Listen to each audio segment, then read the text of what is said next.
Today we are talking about the book Girl with a Pearl Earring. I love this book. It is such a good book. This is a historical fiction based on the painting. If you can see, the painting is called Girl with a Pearl Earring. I love how this author made a whole backstory and a whole life for this painting. It's done so well. I really enjoy that the author wanted to give you something with every little detail of the book. So one of the big things is, I'm not sure if I'm pronouncing it correct, but Greet or Gert. It's written like Greet, I'm not sure.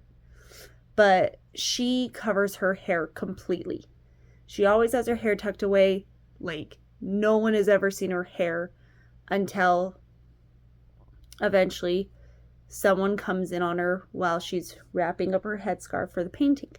It's just fun little things like that where her character has some pride in keeping her hair hidden.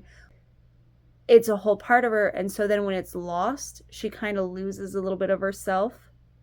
It's very interesting the way the author has done that. Basically, though, this is a story about a young girl who her family has fallen on hardship, and so she's sent to go work as a maid for a master and his family, and the master is this famous painter.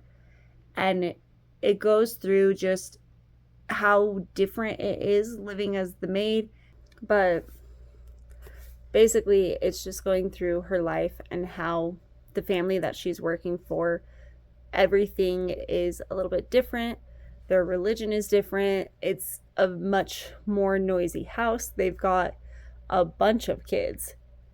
And then it goes into kind of her inner struggle of starting to feel or develop a crush for her master. And she's trying to push that away.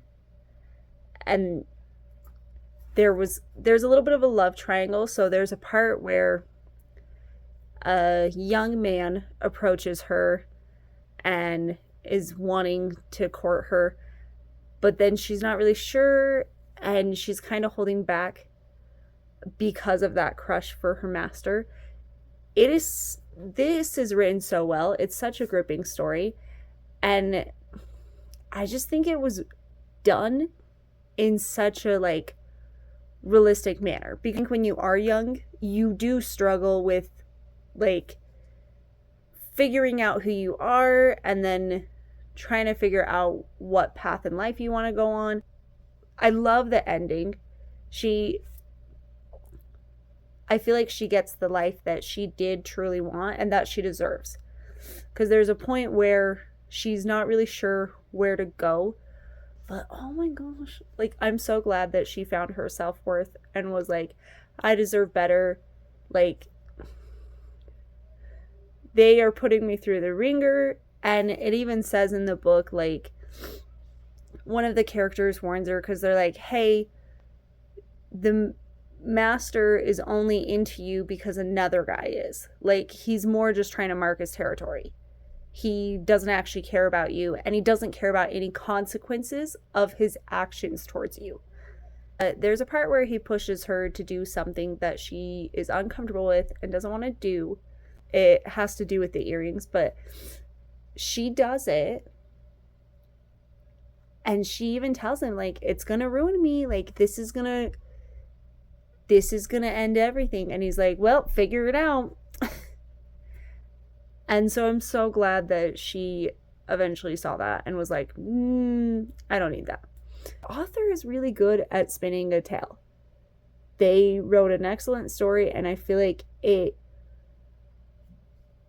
sometimes is done so well that you're like, oh, I could totally see this being the story behind it. But yeah, 10 out of 10. I love Girl with a Pearl Earring. I've read it 3 times now. And every time, I just love it a little more. And it's a quick, easy read. There are parts where you will get a little bummed or sad. But it is a good read overall. All right. Bye.